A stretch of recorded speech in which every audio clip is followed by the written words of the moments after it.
또 유튜브 방송 동영상이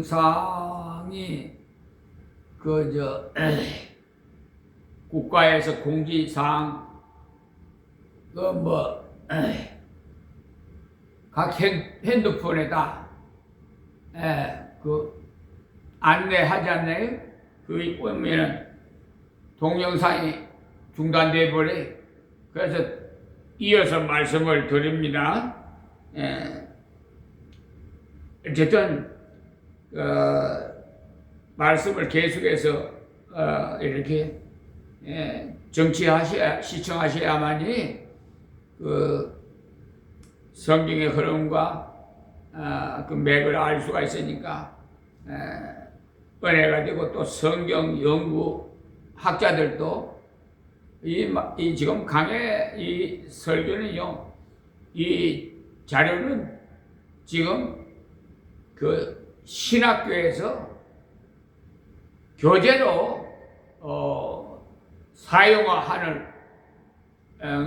그런 자료이기 때문에, 여러분 이 말씀을 잘 시청하시면, 그러니까 모든 분들이 다 예수님의 제자,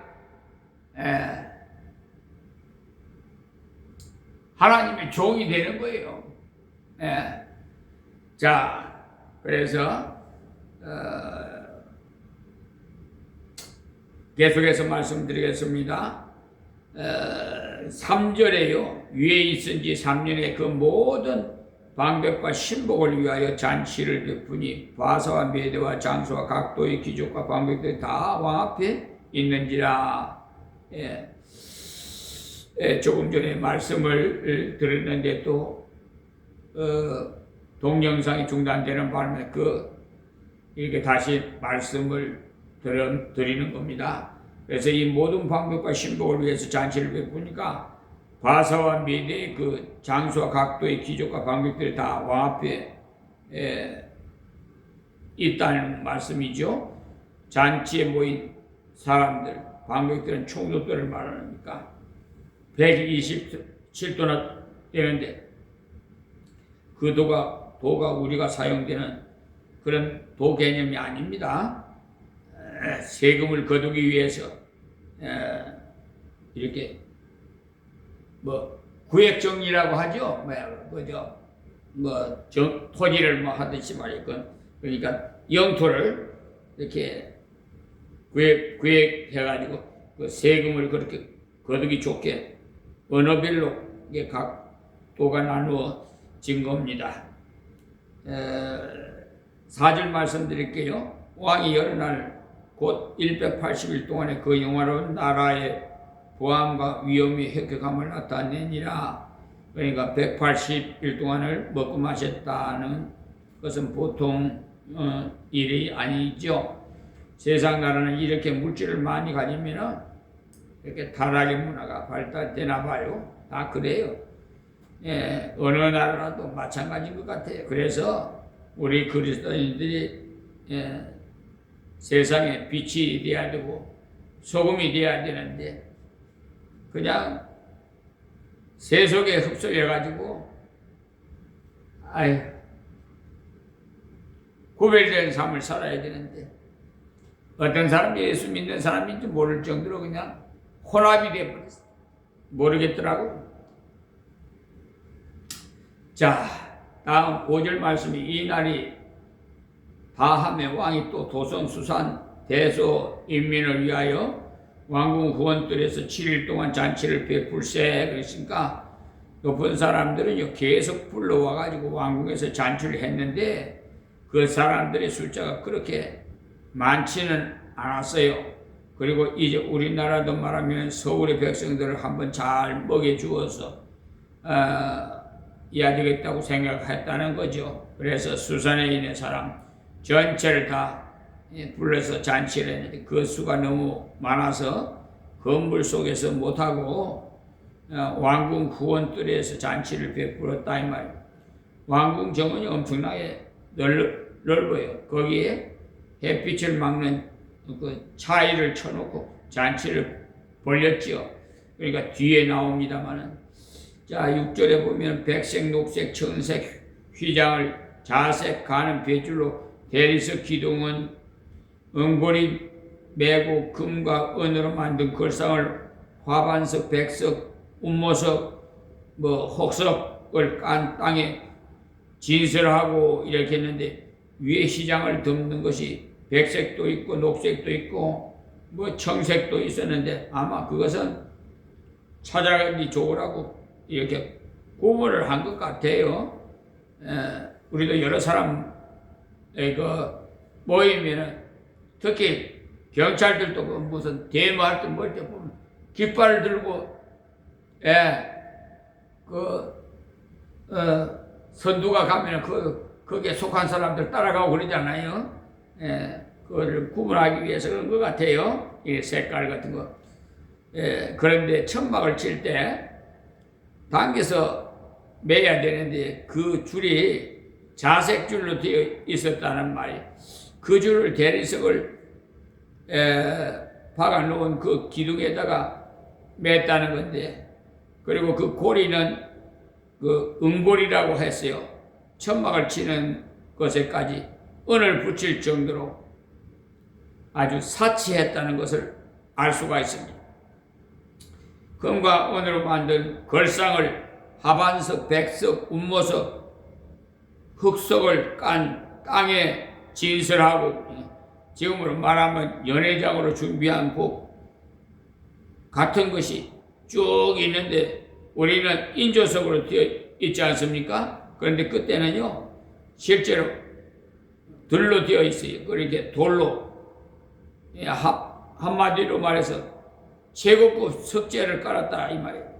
지금으로 말하면 이태리 재료를 가져와가지고 깔아놓은 것과 같은 거. 고급 호텔 바닥을 깔 때 전부 이태리에서 가져와서 깔았다고 하는데, 그런 식이죠. 거기에 금은으로 만든 걸상을 가져다 놨다는 것. 물론 전체를 금으로 만든 것은 아니겠죠. 금과 은으로 장식을 한 것이라고 봅니다. 그런 걸상에 앉아갖고 잔치를 했다는 것. 이것을 보면 얼마나 사치를 했다는 것을 알 수가 있죠. 이 때라고 해서 127도의 사람들이 전부 다 잘 먹고 잘 살았겠습니까? 아닙니다. 엄청나게 고통하는 사람들이 많았어요. 그런데 왕과 수도에 사는 사람들, 지금 말하면 청와대에 가지고 서울에 여기 있는 사람들, 이렇게 사치하고 살았다 이 말이에요. 자, 7절 말씀에 금잔으로 마시게 하니 잔의 식량이 각기 다르고 왕의 풍부한 대로 어주가 한이 없으면, 그러니까 잔도 전부 금으로 된 잔, 거기다가 잔의 모양이 각각 달랐다고 하죠.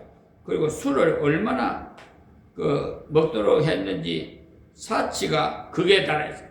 1년에 조공으로 받은 돈이 14,560 달란트였으니 한 달란트가 35kg 내지 45kg입니다. 그러니까 1년에 웬만한 여성의 몸무게만한 그런 금덩어리 14,560개를 세금으로 받았다라 말이니 엄청나지요. 다 유대 나라와 같은 속국들에게서 받아온 거예요. 그러니까 얼마나 많은 사람들이 피와 땀을 끌어왔다는 것을 알 수 있죠. 그렇게 가져와서는 이렇게 술을 한없이 마시도록 해서 어주가 한이 없다는 말이 바로 그 말이에요. 포도주, 무슨 주로 마구 풀어서 먹였어요. 자, 8절에 마시는 것도 규모가 있어 사람으로 억지로 하지 않게 하니 이는 왕이 모든 국내 관리에게 명하여 각 사람으로 마음대로 하게 함이더라 그래. 마시는 것도 대단한 규모가 있었어요. 요즘 우리나라 폭탄주를 강제적으로 마시게 하는 풍습이 있죠. 회식 자리에 가가지고 자기가 주는 술잔을 받아 마시지 않으면 어떻게 된다는 소리를 하는 사람도 있지 않습니까? 그것은 정말 저질 문화예요. 그럴 때도 우리 예수 믿는 사람은 표현을 정확하게 해야 돼요. 제가 아는 어느 장모님은요, 초등학교 선생님으로 오래 계시다가, 그러니까, 퇴직을 했는데, 그분이, 어느 초등학교에 근무했는데, 육성회 회장이 한턱 낸다고 하게 가봤더니, 술을 가져와서는 내 술은 꼭 받아야 됩니다. 받지 않으면 선생님이 나를 무시하는 것으로 생각합니다. 라고 하는데 기가 차더라. 그래서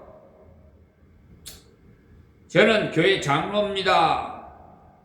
그렇기 때문에 술을 안 마십니다. 라고 했더니만은 장로들도 다 술을 마십디다. 라고 하면서 권하더라는 거예요.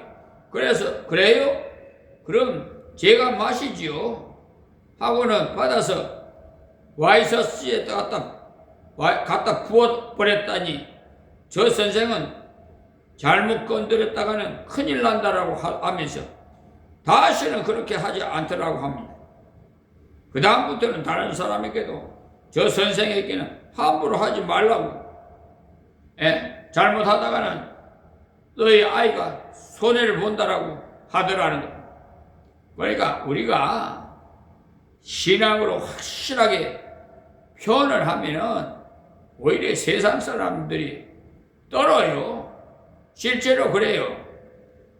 1000번, 한 번이 그렇게 첫 번째 한 번이 그렇게 중요해요. 되게 한 잔 마시고 다음에는 안 마시면 된다고 이렇게 생각하고 그 한 잔을 마셔버리면은 다음에 지난번에도 잘도 마시더라고 하게 돼요. 마귀는 언제든지 한 그릇만 양보해라, 한 잔만 마셔라, 한 모금만 피워라, 한 번만 가지고 유혹합니다. 그러나 그렇게 하다가는 돌아오지 못하는 강으로 갑니다. 다리로 돌아오지 못할 다리로 가요. 그런데 이 나라는 그래도 그런 문화는 없었던 모양이에요. 절대로 강제로 먹이지 않고 자기가 원하는 대로 먹도록 했어요. 술을 안 마시는 사람에게는 콜라를 달라고 하면 콜라를 주는 시기였던 모양이에요. 그런 면에서는 괜찮은 면도 있죠. 그러나 그게 다른 사치를 했어요. 9절 말씀에 왕후 와스디도 아수에로 왕궁에서 부녀들을 위하여 잔치를 베푸니라. 그러니까 그때 남녀 백성 모두가 굉장히 타락해 있었던 모양입니다. 여성들과 남성들과 같이 술을 마시지는 못하게 되어 있어서 왕후는 따로 왕궁에서 기부인들을 불러서 잔치를 벌였죠. 그러니까 남녀가 다 술판이 벌어진 거예요. 성경적으로 볼 때는 너무나 타락한 문화가 돼. 어떤 사람은 성경에 술을 먹지 말라는 말이 어디 있느냐? 술을 취하지 말라고 했지 하는데 그러면 한번 찾아봅시다. 잠언에는요 그런 내용이 잘 나와 있어요. 자, 포도주는 거만케 하는 것이요 독주는 떠들게 하는 것이라 무릇 이에 미혹되는 자에게는 지혜가 없느니라. 잠언서 20장 1절입니다. 포도주 한 잔 좀 이렇게 괜찮다 혹은 와인 정도는 괜찮다고 하는데 거짓말입니다. 거짓말. 포도주는요 거만하게 한다고 했잖아요. 이상하게 얌전한 사람도 술이 조금 들어가면 이상한 소리를 해요. 했던 말 또 하고 또 하고. 그 다음에 독주는요 떠들게 하는 것이라고 했어요. 소주를 마셔놓으면요 굉장히 떠들어요. 무릇 거기에 미혹되는 자는 머리가 나빠진다고 했어요. 이것은 사실이에요. 또 조금 지나가서 23장 잠언서 보아요. 23장에 그 29절에 보시면은 재앙이 네게 있느뇨? 근심이 네게 있느뇨? 분쟁이 네게 있느뇨? 원망이 네게 있느뇨? 까닭 없는 창상이 네게 있느뇨? 붉은 눈이 네게 있느뇨? 이렇게 재앙이 뭐냐는 것, 갑자기 닥치는 피할 수 없는 어려움을 말해요.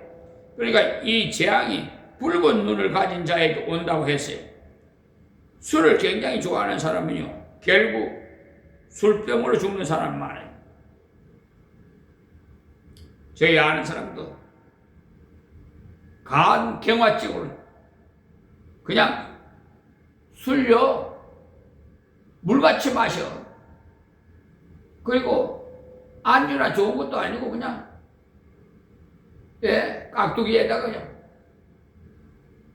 물같이 마시더라고.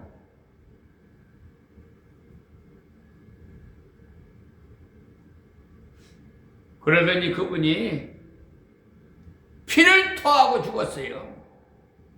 간경화로. 간이 돌덩어리 같이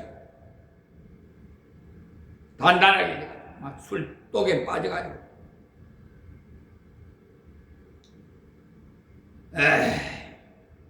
그러니까 재앙이 뭡니까? 갑자기 닥치는 피할 수 없는 어려움을 말하지요. 그 재앙이 붉은 눈을 가진 자에게 온다. 술 많이 먹으면 술 눈동자가 붉게 핏기가 써가지고. 술을 굉장히 좋아하는 사람은요, 결국은 술병으로 죽고, 술병이라는 것이 알고 봤더니 간병인데 얼굴이 시커멓게 돼갖고 결국에는 목숨을 잃어버리게 돼.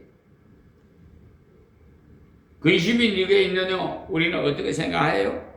괴로워서 마시고 즐거워서 마시고. 그런데 술을 마시면 근심이 치료됩니까, 여러분? 천만의 말씀이에요. 더 울고 짜고 하더라고요. 아이, 분쟁이 네게 있느냐? 술을 마시고 불러서 싸우는 것을 보면 끝도 없이 싸워요. 또 원망이 네게 있느냐? 정말 이상하죠. 술을 마시고 나면 울면서 내가 부모를 잘못 만나서라는 소리를 잘해요. 까닭 없는 창상이 네게 있느냐? 여기 창상이란 다른 것이 아니고요, 날카로운 것을 가지고 금에는 싸우는 것을 말하는 거예요. 금의 싸움. 다칠 전, 그러니까 다칠 창, 그러니까 그러니까 창상이죠. 그러니까 날이 있는 칼이나 낫으로 싸운다는 거예요. 붉은 눈이 네게 있느냐? 정말 솔로몬이 너무 실질적으로 많이 알았어요. 솔로몬이 어떤 사람입니까? 후궁을 1000명이나 두고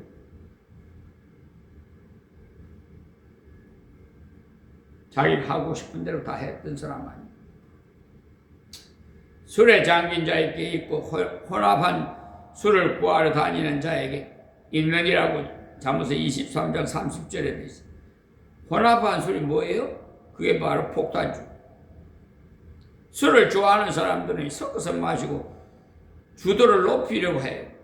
더 독하게 만들려고 해요. 중국집에 빼가리라고 하던가? 그게 굉장히 독한, 그게 아주 몸을 나쁘게 하는 것인데도 그렇게 좋아. 자기 죽을 무덤 파는 거예요. 포도주는 붉고 잔에서 번쩍이며 순하게 내려가나니 너는 그것을 보지도 말지어다. 잠언서 23장 31절에 보세요. 술에 대해서 잠언서 얼마나 많이 나와요. 여러분들은 TV 같은 데서 와인을 마시는 모습을 보면 멋있게 보이지 않습니까? 게다가 포도주를 보통 잔으로 마시지 않고 아주 멋있는 잔에 따라 마시고, 근데 그것을 먹지도 말라고 한 것이 아니라 너는 그것을 보지도 말지어다라고 했어. 왜냐하면 보면 마시고 싶기 때문에. 이 정도로 철저하게 기록되어 있는데 술 마시지 말란 말 어딨냐고요? 참. 흔히 서양 사람들은요, 술을 마셔가면서 예수를 믿던데라는 말을 하는 그런 사람도 있는데, 서양 사람들이라도요, 경건한 그리스도인들은 그렇지 않아요. 모디 같은 사람이 술을 파는 인간도 지옥에 갈 것이라고 했어요. 술을 마셔가면서 예수를 믿는다는 것은요, 다 날라리 예수꾼들이 그것을 보고 한국만 괜히 야단스럽게 믿는다라고 하는데 아닙니다. 성경에 이렇게 나와 있죠. 이것이 마침내 뱀같이 물 것이요 독사같이 쏠 것이며라고 잠언서 23장 32절에도 말씀. 무엇이요? 술 마시면 말이에요. 이것이 뭐예요? 술 아니에요. 그러니까 이것이라고 하면 모르니까 그래요. 술인데 마실 때는 즐겁고 좋아 보이고 노래 부르고 하겠지만 나중에는 갑자기 뱀에게 물리는 것과 같고 독사에게 쏘여서 돌아오지 못할 길로 간다고 했어요. 그것 때문에 죽는다 이 말입니다. 여러분 이렇게 말씀드려도 술 잡수실랍니까? 보지도 마세요.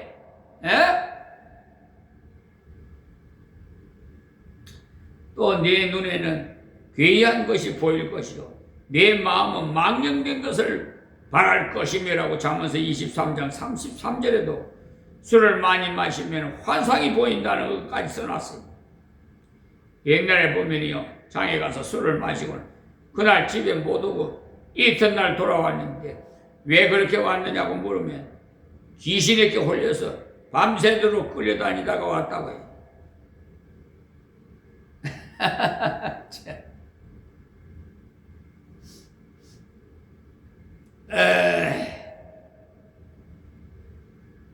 다 마귀를 따라다니는 것, 그런 이상한 것이 자꾸 오라고 하더랍니다.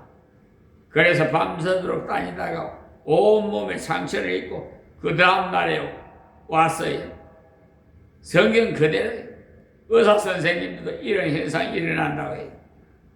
술을 너무 많이 마시면요 환청이 들린다고 합니다. 내 마음은 망령된 것을 바랄 것이며라고 말을 제멋대로 짓거린다 이 말이에요. 술 취한 사람도 그러잖아요. 지멋대로. 그러니까 성경에 있는 말씀 그대로예요. 너는 바다 가운데 누운 자 같을 것이요 돛대 위에 누운 자 같을 것이며라고 잠언서 23장 34절에도 말씀. 바다 위에 누우면 어디로 또 내려갈지 누가 압니까? 또 돛대 위에 누우면 언제 떨어질지 누가 압니까? 그러니까 위험천만이라는 말이에요. 술 먹으면 내가 스스로 말하기를 사람이 나를 때려도 나는 아프지 않고 나를 상하게 하여도 내게 감각이 없도다. 내가 어쩌나 깰까? 다시 술을 찾겠다 하리라. 잠언서 23장 35절이 술을 마시고 나면 간이 배 밖으로 나오고 그래서 황소를 잡아서 자기 주머니에 넣겠다고 해. 그렇다가 소에게 떠받쳐서 엄청나게 다친 사람이 있어요. 왜 그러느냐고 물었더니 술을 마시고 나니까 황소가 조그만하게 보이더라. 이 말씀 그대로 나를 상하게 하여도 내게 감각이 없도다. 내가 언제나 깨가 다시 술을 찾겠다 하리라. 아무리 다쳐봐라 괜찮다 하면서도 깨어나면 다시 술을 찾겠다고 한다는 거예요. 그러니 우리가 이런 것을 보고 멋있다고 생각하면 큰 오산이. 심지어 어떤 아이들은요 예수 믿는 사람들은 째째해 보이고 술 한 잔 마시고 나면 시퍼런 것을 마구 뽑아주고 호탕한 남자가 좋아 보인다고 하는데 그것은 다 옳은 것이 아니에요. 아주 술 먹으니까 기분 막 시퍼런 거, 예? 지금은 누르크루한 거 5만 원짜리 막 뽑아주고 그러면 좋아할까? 술김에요. 예? 저는 기생집에 가서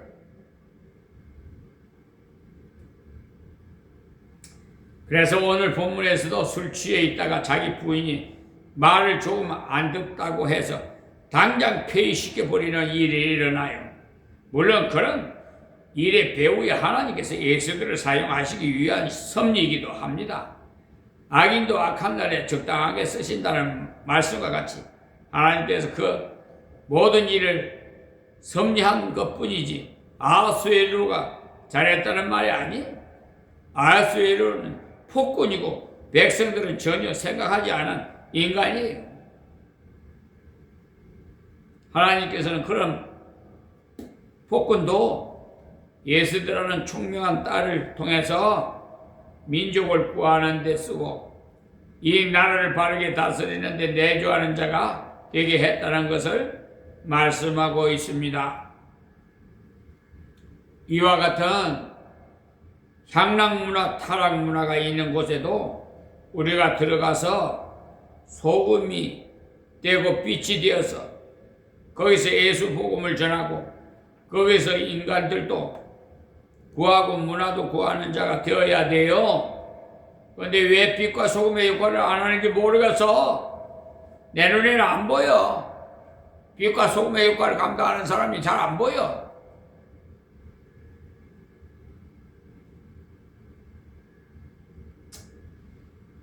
오히려 그냥 그분들과 그냥 휩쓸려가지고, 예? 분별 못하게 그렇게 생활하는 사람. 그래서 한 직장에서 30년 동안은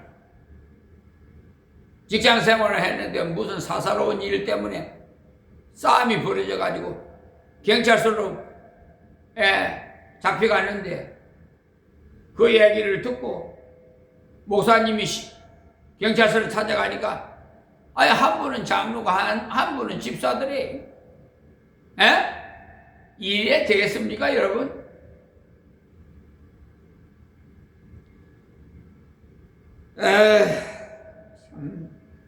그 왜 그러냐? 자기 그 신분을 밝히질 않은 거야. 나는 하나님의 백성이다. 나는 예수 믿는 사람이다. 왜 못 들은지 모르겠어. 기도도 안 하고 밥 먹고 그러는가 봐. 그러니까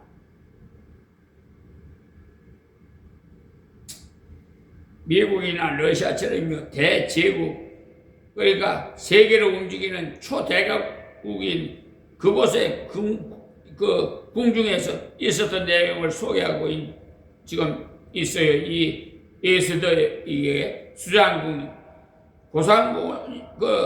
고상한 곳이 아니에요. 성도가 있어야 할 곳은 고상한 그런 곳은 아니고 이렇게 타락하고 이렇게 향락 문화가 발달되고 거의 이게 이성이 잘 통하지 않는 곳에서 하나님은요 자기 백성을 통해서 세상을 변화시키는 쓰시더라는 말이에요.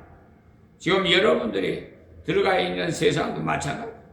옛날이나 지금이나 변화 없어요. 세상은 변하지 않아요.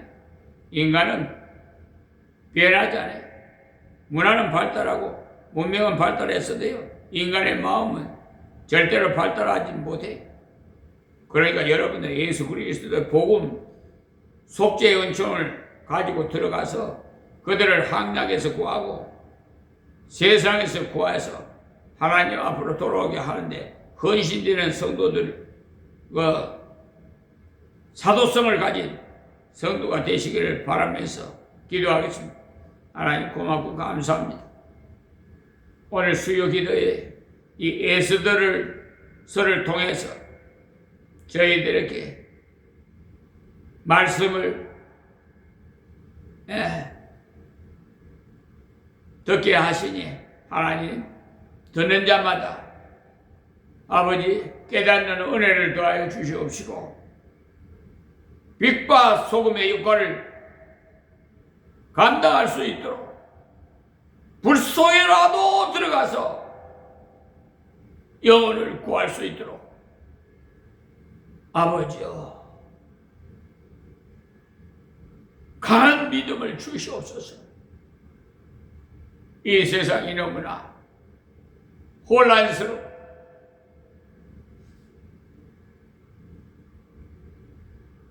아버지 부패해가고 있어. 마귀 사탄이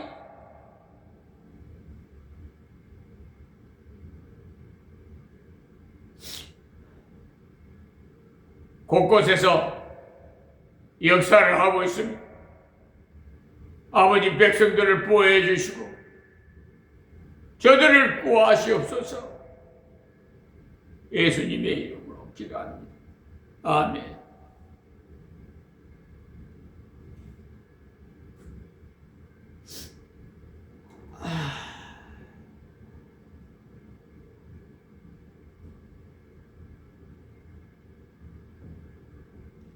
눈을 들어 하늘 보라. 찬양드리겠습니다.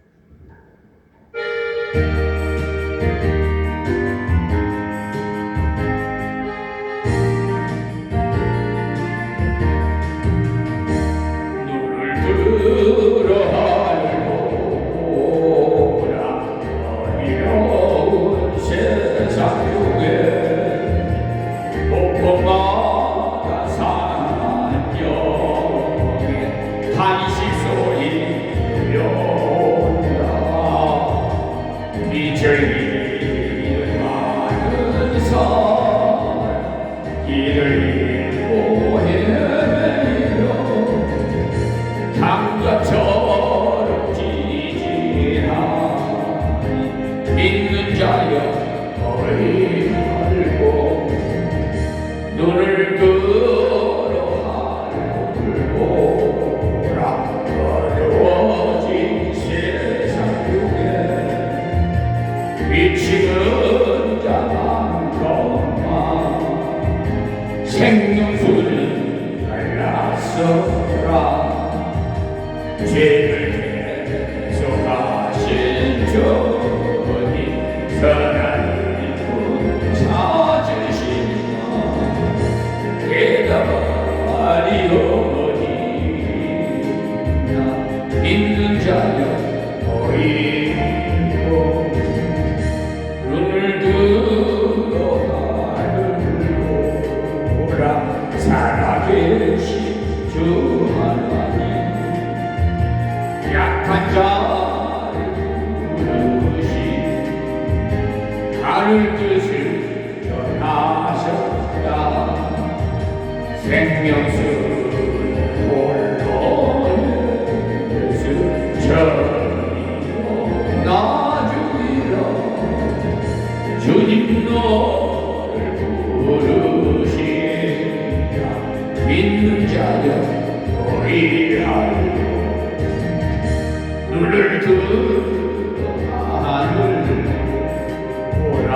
다시 사신 그리스도 막백성을 사랑하사 오래 참고 기다리셔 인내하시는 이루 그의 심판하시는 복 가까이 임하는 믿는 자여